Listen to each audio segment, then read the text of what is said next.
Hello साथीहरू, आज म पानीपुरी बनाउन गइरहेको छु। सो हजुरहरूले भिडियो अन्तिमसम्म हेरेर मलाई साथ दिनुहोला। अनि पानीपुरी चाहिँ फुराएर राखेँ। अनि पानीमा पानीपुरीको मसला अनि हजमोला अनि आमचुर पाउडर पनि लाएँ। मैले चाहिँ अजिना लगाएँ। यो आमचुर पाउडरले चाहिँ एकदमै स्वाद बढाउँछ यो पानीपुरीको झोललाई।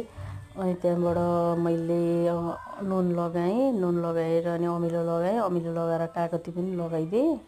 कागती लगाएर हल्का चिल्ली फ्लेक्स लगाएर अनि मेरो चाहिँ एकदमै यो झोल यसरी स्वादिलो बनाएँ। धनियाँ लगाएँ।